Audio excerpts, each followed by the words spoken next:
महर्षि दत्तात्रेय जी ने इन जड़ चेतन 24 तत्वों से प्रेरणा ग्रहण की। परमहंस प्रीति का मतलब क्या है? जैसे हंस है, क्या करता है? वो सार को ग्रहण करता है और असार को छोड़ देता है।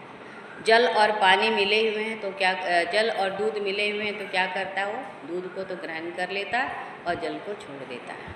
तो उसके अंदर में ये खूबी होती है कि वो सार को ही ग्रहण करता है, असार को छोड़ देता है।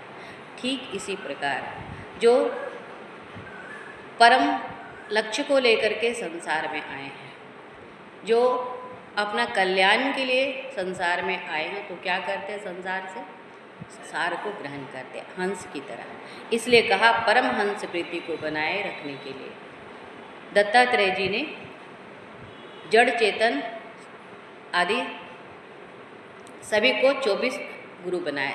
जड़ चेतन से प्रेरणा ली और 24 तत्वों से प्रेरणा लेकर के वे अपने जीवन को अपने लक्ष्य की ओर अग्रसर किए। तो कहते हैं कि लक्ष्य प्राप्ति की प्रकाष्ठा तो लक्ष्य में स्थिति ही।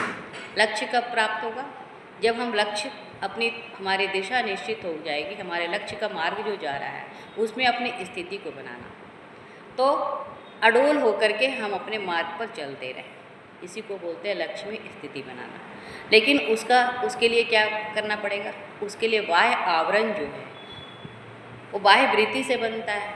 मतलब अब हम अंदर प्रवेश करना, लेकिन पहले तो बाहर के जो आवरण है उसको हटाने के लिए बाह्य वृत्ति बनाना पड़ेगा।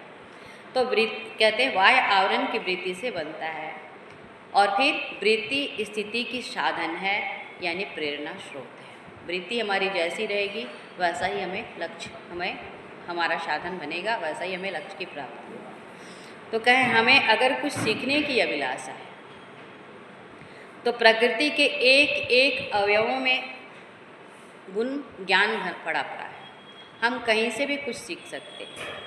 महात्मा बुद्ध ने क्या किया? एक वृद्ध को देखा, एक रोगी को देखा और एक मृत व्यक्ति को देखा, और इन 3 चीज़ों को ही देखा और उन्होंने क्या किया? उनका संसार से मोह टूट गया, विरक्त हो गए और संसार छोड़ करके वह परम लक्ष्य की ओर अग्रसर हो गए। तो ये तो हम लोग भी रोज़ देखते हैं, रोज़ हमारे जीवन में देखने को मिलता है। रोज़ कोई ना कोई बीमार पड़ता है, रोज़ वृद्ध से मिलते हैं और वृद्ध व्यक्ति से भी मिलते हैं, रोज़ मृत व्यक्ति को भी देखते हैं। लेकिन कभी हमारे मन में इस तरह का वैराग उत्पन्न होता है क्या? कभी ये ज्ञान पिपासा अपने मन में उत्पन्न होता है? नहीं होता है। लेकिन महात्मा बुद्ध ने केवल एक बार ही देखा और फिर वो संसार छोड़ करके उस ज्ञान की प्राप्ति के लिए चले गए, उस अमर तत्व को प्राप्त करने के लिए निकल गए।